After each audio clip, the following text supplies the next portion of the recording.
Hi there, fellow 3D artists. So we are now entering into our last part for this tutorial. And the last part is, of course, to see how we can project our Texturing XYZ style of displacement directly on top of our model in Mari.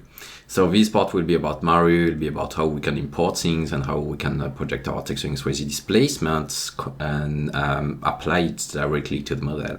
Just something to remind you is that basically what's happening into the viewport of Mari is not actual displacement. We are not rendering an actual displacement. Here we are just having a look at some normal map, and that's why the volume isn't actually created. But what will happen once you will render your model, once you will render your scene into your rendering packages, let's say that, for example, you're using Arnold, you're using Maya and Arnold, what will happen is that you will end up having actual displacement. So the surface will be bulged, will be inflated as it should, and it will create actual volume. So the silhouette will start to be broken and some interesting information will appear inside of the cavities, outside of the cavities.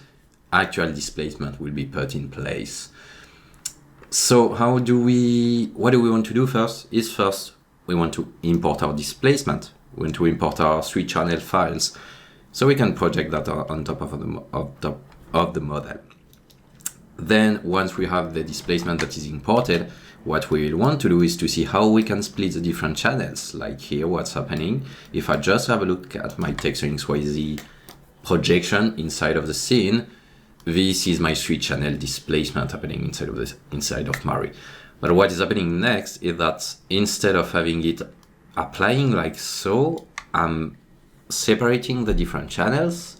I'm playing with the intensity of the different channels. So red has more intensity because it's displacement, green will have less intensity because it's bump, and blue will have the least amount of density, least amount of visibility, sorry, not density, visibility, opacity, because it's microscopic displacement, and you shouldn't want to get a lot of microscopic displacements, otherwise your model will start looking like a rock. So I'm separating the different channels and combining them back again into one grayscale map, just for the sake of displaying that inside of Mari, displaying that inside of my viewport.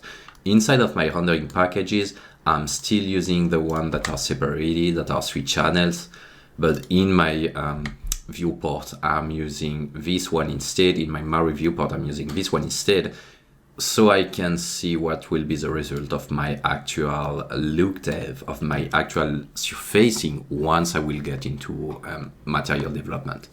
So let's first see how we can import the file, project some Texturing XYZ skin pores, combine them together, then separate and merge them again so we can see them in the viewport. First thing that we want to do is we want to go in the image manager, of course. I will dock this image manager. I have different pieces here. I have my Texturing XYZ files that are imported already, some Unreal HDRI. I have another HDRI, my marble texture, as the one that you can see in my previous tutorial. If you look at my Sphinx cat tutorial, how I did the texturing, for example, the Xolo, the texturing of the dog is based on the exact same technique, with maybe a bit more advanced texturing or time spent for the texturing, but the workflow is exactly the same. Then I have this, which is a snapshot. I will show you why I have this in this image. And I also have my different displacement I did for the nose. So I did different versions. I was trying to find the one that I preferred, the different values with which I wanted to play, different patterns. This one are probably using the same patterns, but that's something you can see is like wildly different values. And like, for example, this one has more primary values. The displacement is wilder on this one. It's less intense on this one. Then finally, this one, this displacement is even less intense. Oh no, I think it was more like secondary than this one. But anyway, that was just me trying to grade my displacement so I could use it the way I want. And this is like a previous version that has more of a manual displacement. Again, the pattern is probably wildly different, And I wasn't super happy with this pattern, so I ended up just redoing it. Or I wasn't really happy with this one instead, I think. And I ended up redoing this one to get more of what I wanted, the look I wanted. But anyway, Texturing XYZ files, that's what you need to understand, is that I have displacement with 3 channels, red, green, and blue, and I want to make them compatible. So first thing I will do is I will open the file exported. I think that's probably just, let's sort them by dates. This is the one that we generated together. I think that I'll probably use this one because I spent a bit more time grading it. You can open it directly from the image manager in Mari, or you can just pick it, do a drag and drop.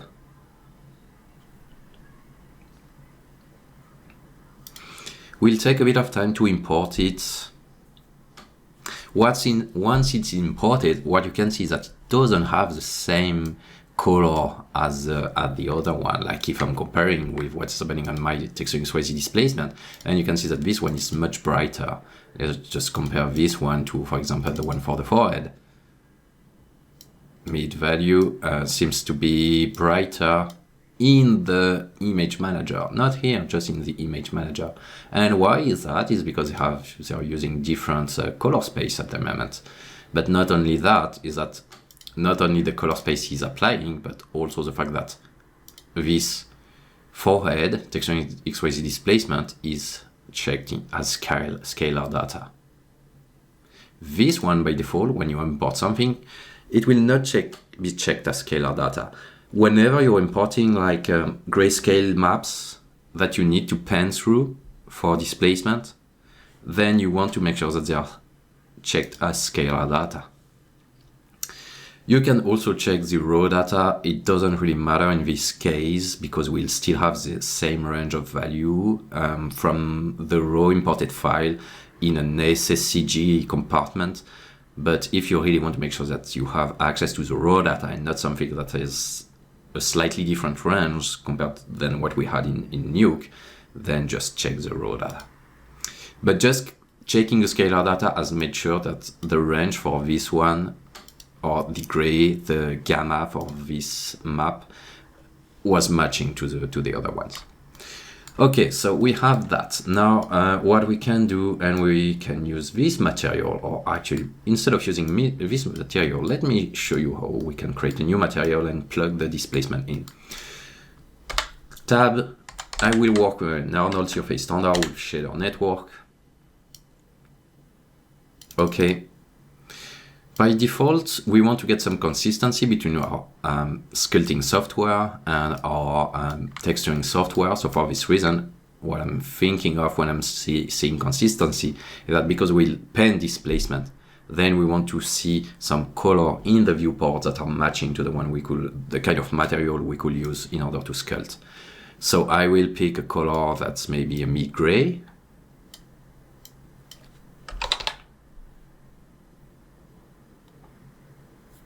Click on enter. Probably also need to start closing Nuke because at this point Nuke is asking for a lot of resources on my machine and I don't want to kill it. I want to be able to show you what I'm intending to show. Okay, so Arnold surface standard, that's our material. Let's call that, I don't know, maybe clay material. You can definitely create a clay material. Clay MTL for material, gray clay.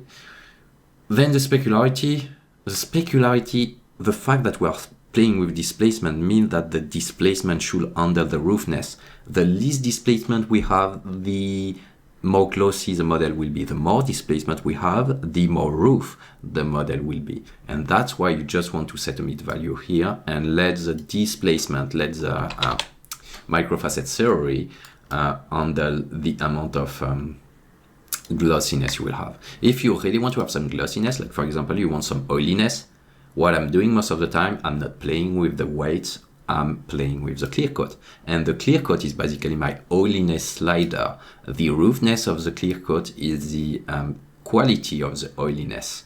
So I'm playing with that in order to get some glossiness, but the first specularity should come from the displacements. Okay, so we have this material. Do we want some clear coat yet? Clear coat can also help to bring some additional volume and to make them more visible. So let's use a little bit of clear coat just to start with. I may end up removing it. The IOR by default I think is a little bit too high, so I like using something that's slightly smaller. Okay. Now we have our material, our gray clay material that is ready. Also, don't forget to play with the position of the lights to get something that's easier to read in your viewport. I will not go in depth with that because it's part of my previous tutorial for the Sphinx cat. But just so you know, the lighting position can be important for that. Clay material, let's start creating our first paint layer. So I will create, as a base, I will create a paint layer. So I can just create a paint node, or I can also click on P to create a paint node directly. Then the size for this paint node will, because we will play with the nose and we want to get a lot of details just for the nose. So the size of this displacement will be 8K. Then for the main color of this channel, this paint node, what is super important is that you make sure that you have no alpha. You remove the alpha because you don't want, you want to get some transparency and you want to get information, you want to get data only in the area in which we'll paint. Click on OK. SSCG will be the color space will work in and scale our data. Important, make sure that you are consistent. This is SSCG or can be raw, it doesn't matter, but what's important is that we are in scalar data in both of them, so they match the color space. When you will project that in something that is in scalar, Mari will automatically understand in which color space you need to project it, and it will adapt so it is the correct color space. And then I will click OK. Okay, so this is my paint node. By default, it's empty, exactly as I wanted it. But what I may want to do is I want to make sure that I'm merging it over something that is empty, over some color node. And the reason why I'm doing that is so the color node is the base of my displacements. This color node will have a mid value of 0.5. 0.5. This one will be my M for Mari, disp, base, layer, because it's a layer. It should be paint node, but I named them LR for layer. So this one will be the base. Okay, and this one will go over the base, and it's important that this one is empty because if you have any value on top of this one, then the value will take over what's happening in the base. The only area again in which we want this layer to take over, because it's over, is the area where we'll have painted information. So let's rename this mdisp underscore nose, and what I'm doing as a guide is whenever I'm painting something in Mari, I'm painting different type of displacement, maybe coming from different maps, then I'm trying to separate them as their own layer. Okay, M nose layer, then double click on this one, and this one will be my M nose MRG for merge. Go back into the perspective view. Okay, so I don't remember what the shortcut is for going back into the auto view, but you can just click here.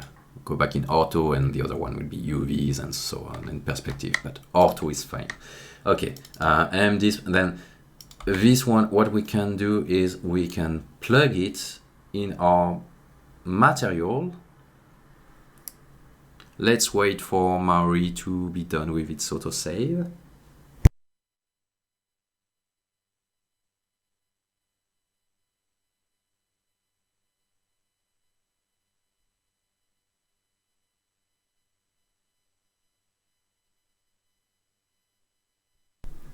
Okay, so now that it's done, I can take this one and plug that one in bump. Nothing should happen because I have no value in this nose. Let's wait until we have some value on the nose. So I will double click on the paint layer for the nose, paint node for the nose. Then what I will do is I will start playing with my nose displacement. Drag and drop it into the viewport. Okay, place it the way I want it to be placed. And then I will just pen through it. Make sure that it has like the correct scale, it's matching with my model. Okay, pen through the displacements. And I'm projecting my own displacement, my own Texturing XYZ displacement is the one that I've been sculpting myself. And I'm happy with it. I'm happy with the shape it's giving to me. I'm happy with the kind of displacement it's giving to me. So that's exactly what we wanted to do. We wanted to be able to tackle our own Texturing XYZ displacement, and it's happening right now under our eyes. Okay, so now that it's working, what we can do, and remember that here I did it for the nose, but it will work for any kind of displacement you want to do. Let's say that, for example, you want to create a creature, you want to create some scales, your own scales. Just do it. Just sculpt them in ZBrush. Once you have the displacement done in ZBrush, then it's up to you to convert it into some other kind of displacement. It's up to you to convert it into a Texturing XYZ projectable displacement. I think that you can also project this texture in Painter. I'm not familiar with Substance Painter, but I assume it's working exactly the same. You create your own displacement, then you can project it. It's a 3-channel displacement, super useful to control the different intensities, bump, microscopic, and lower frequency displacements from this micro details. You can control them the same way. I think probably up to you to find your own way of doing it into Substance Painter. I'm showing you how to do that in Mari, and it works well. Okay, so we have that. Now what's happening is that probably we want to get more volume. In order to get more volume, I will double click on my material. Keep in mind that here we are displaying displacement in the viewport, a preview of the displacement in the viewport. Displacement usually is creating some higher, is displacing the surface. Normal is not displacing the surface, it's displacing the way the light will bounce on top of the surface, but it's not displacing the actual surface of the actual normals of your nose. So what you want to do is you want to crank it up to maybe a value of 1. 1 is usually the value I'm using to display my Mari displacement in the viewport. You can show it in accurate, and it should give you some more accurate rendering in the viewport. And the way to control the intensity, instead of trying to play with the bump weight, because we have a global bump weight for the skin pores. Actually, let me show you that in a minute. I will not show you that now, so I can show you a second tip for how to manipulate the intensity of this one. Okay, so we have the displacement for the nose, displacement, the base for our displacement. So the next one we want to do, and we want to add it on top, will be the displacement for the skin, Texturing XYZ displacement. So let's create a new merge, paint node. This one can be in 4K, I think. Scalar data, okay. Plug it on top. This one will be M, disc, face, pores, layer, copy the name, select the merge, rename the merge with the same name, but instead of layer, I want to use MRG for merge. Then I will go in Image Manager, just drag and drop the left cheek, right cheek. Yeah, let's drag and drop the right cheek. Activate my painting in mirror projection.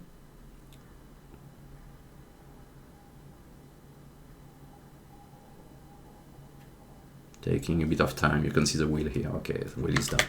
And now I can project human skin pores on the rest of the face. Cool, let's do it like this. We'll not paint it fully, I just want to show you the global workflow, so let's just be quick. Focus on key pieces. make sure that everything is working, and now after it's up to me to keep on working, keep adjusting the different values, but just want to make sure that everything is working by default. Okay.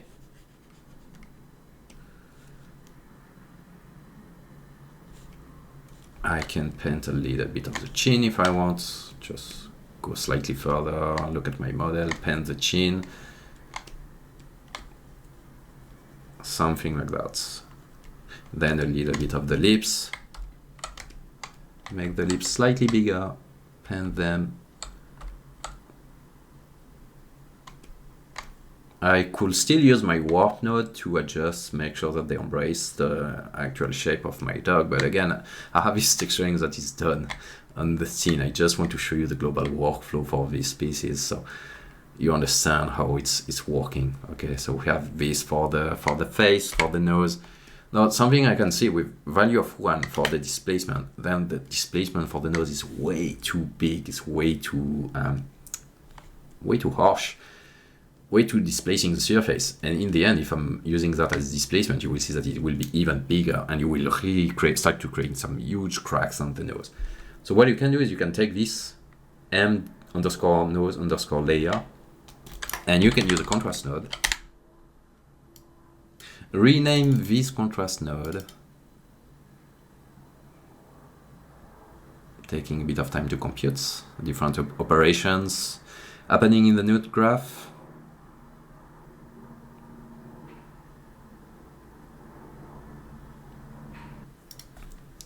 Okay, so with this contrast node, I will just rename it like this, contrast CTR, like this. And then what I can do with this one, it's super easy. It's basically, I will keep the contrast pivot at 0.5, meaning that the mid value is 0.5, and then contrast will reduce the contrast or add some contrast above or underneath 0.5. And then I can just reduce the contrast here, making something like this, 25, can be even 30, 35, or 50. And what is happening visually with this node, if I just put it back to where it was, you see we are just reducing the contrast around the mid value of 0.5 by playing with this contrast node. Cool. So we have that, we have our Texturing XYZ projected, it's working, it's plugged into the bump, but what's happening at the moment is that we have all the 3 channels that are present as one. We need to shuffle them back so we can play with the different channels. We can play with the red, green, and blue differently, individually, so they don't impact the surface the same way. In the viewport of Mari, that one adjustment we are doing for the viewport of Mari, you will need to do the same adjustment in your rendering packages. I can use a shuffle, and I will use 3 shuffle. So this one will be my extract R_shuffle, Control-C, Control-V. The second one will be my extract green_shuffle. And the last one will be my extract blue_shuffle again. Shuffle, shuffle, and shuffle. 3 shuffles. First one, we want to shuffle the red into the green and blue. So we just want to have access to the red channel. Let me show you how it's what it's doing by default. Double click on this one, nothing is happening. But as soon as I pick the red for all the 3 channels, then the red is making it to all the 3 channels, and I just have access to the red channel. So second one, nothing. I need to have some inputs. Then second one, we said the second one was for the green, so we'll pick the green for all the different channels. And now I have access to my green channel, so red, green, and finally the blue channel, same as before. I plug it here, pick the blue. Okay, just a microscopic displacement. Perfect, exactly what we were expecting. And they have been separated individually. So now I want to combine them and have an opacity slider. So in order to get your opacity slider, it's super easy. Just pick the extract head, for example, create a merge node. Can looks really confusing because we are just going back and forth. We're doing shuffling, combining, shuffling, combining, shuffling, combining. But it makes sense because this one, this new merge, if I put this merge in light overlay, meaning that everything that is mid 0.5 will not be visible, everything that is 1 will be added, everything that is black will be reduced. So if I'm using this merge in overlay mode, now I can play with the opacity of the next of the channel that is above. I can play with the opacity of the green channel. Let me show you what's happening in the viewport. And I can plug this merge into my bump slider again.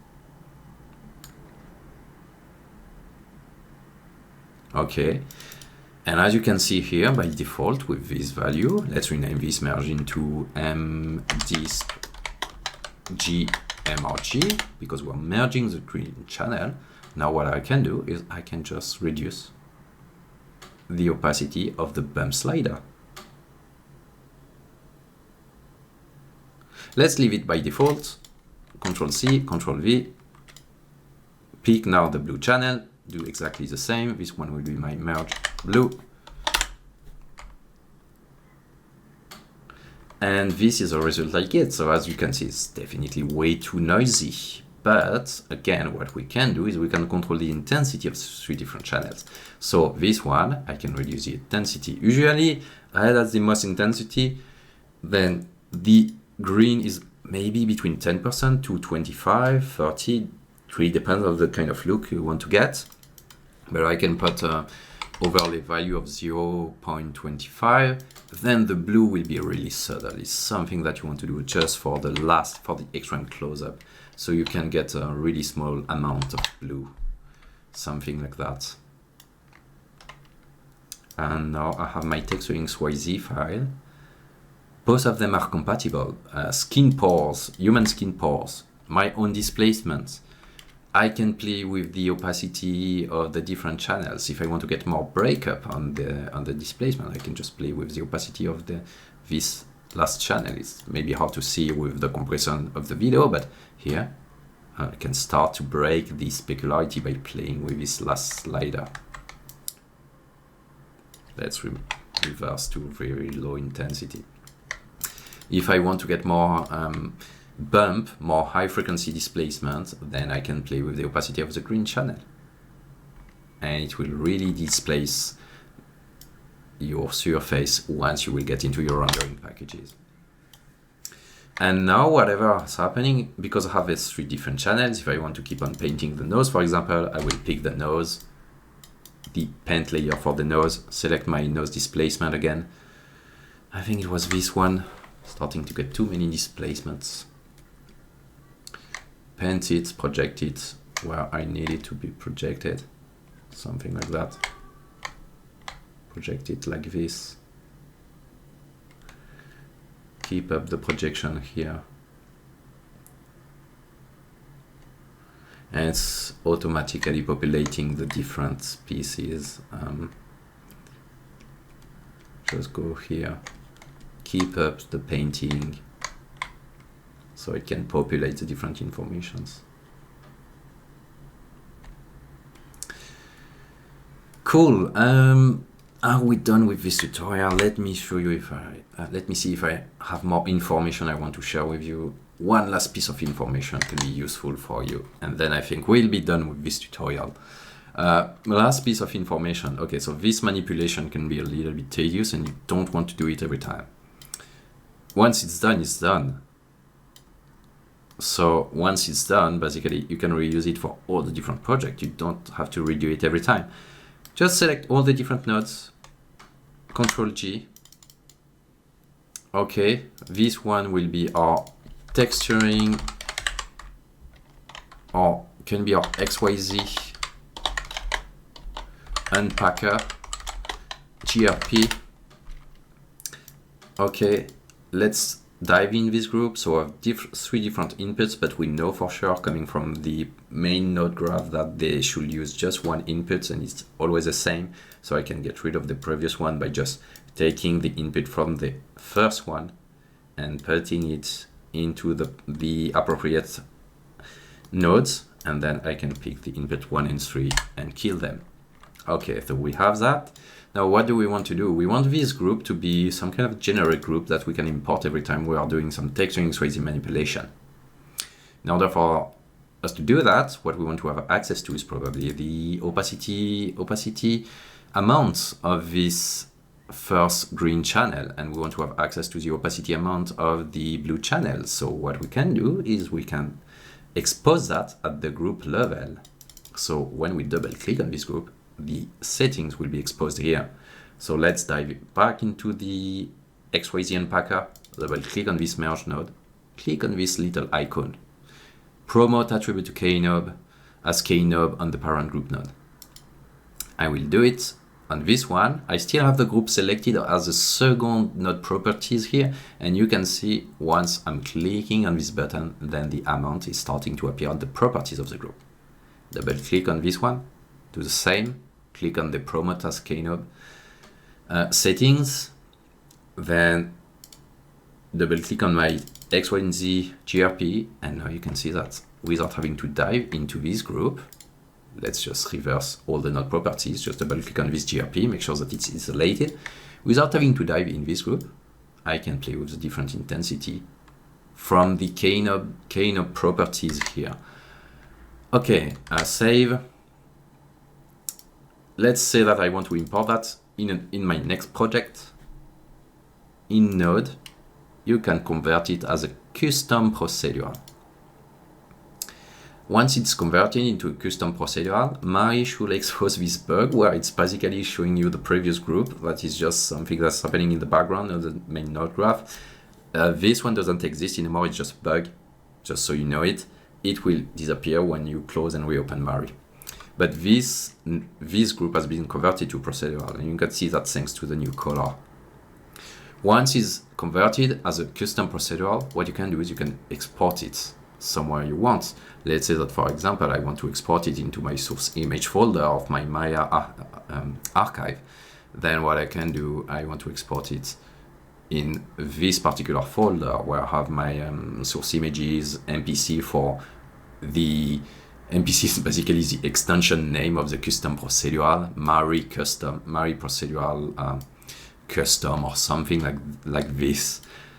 It's the name, it's the extension that Mari is giving to the custom procedurals. So I want to export it into this folder. So I will say that it's a scalar procedural because we are not playing with the color, we're playing with scalar data. I can give it tags. This one can be XYZ. This one can be mdisp for Mari displacement. It can be disp for displacement. Okay, it can be unpacker if you want to use the tag unpacker. And the reason why I had this thumbnail before the screenshot of the node is because you can also use a custom thumbnail. Can I drag and drop it here? No, I can't.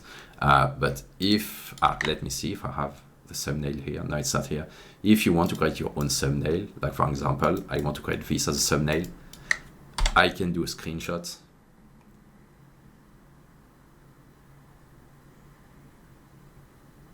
Save it.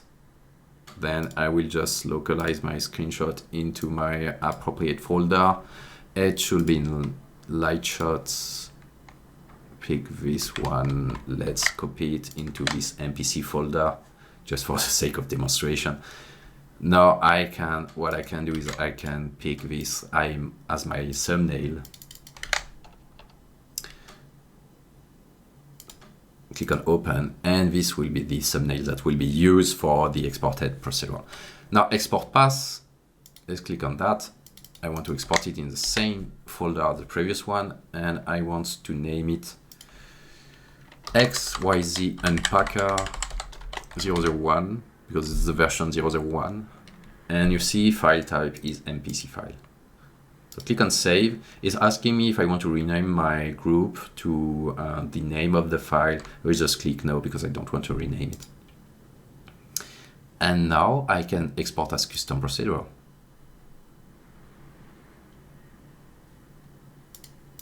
Is it done already? Let me check that. Yeah, it's done, it's here. XYZ Unpacker underscore the other one.mpc is available. Once I have my custom procedural, let's dive back into the shelf. Pin that just for now, put that here. You can have your own, I have my own procedurals.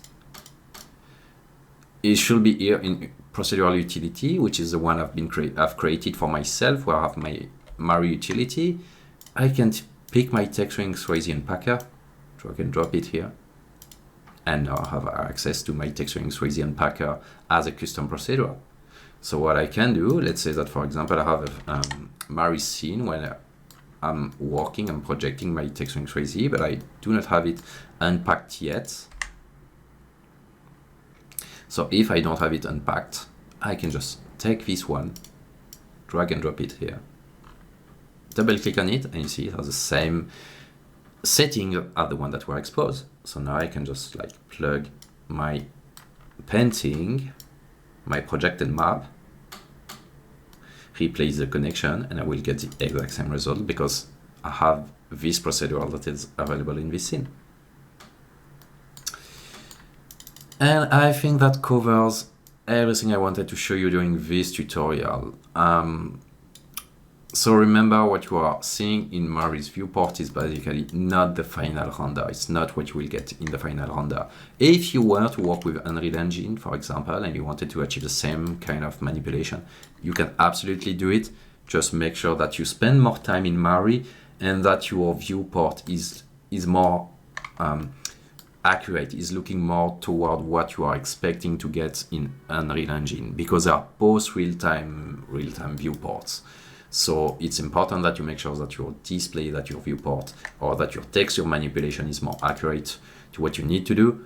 If you are working in Maya and you are manipulating the displacement inside of Maya, then you can be a bit more loose and spend more time in Maya or Maya can be Houdini, can be, I don't know if you're working with Houdini, if you're working with Very, Arnold, Redshift, if you're working with other 3D packages, there's other rendering engine, then you can spend more time to customize the different channels individually when you will work with them in your rendering package. So that covers all the topic I wanted to show you during this tutorial.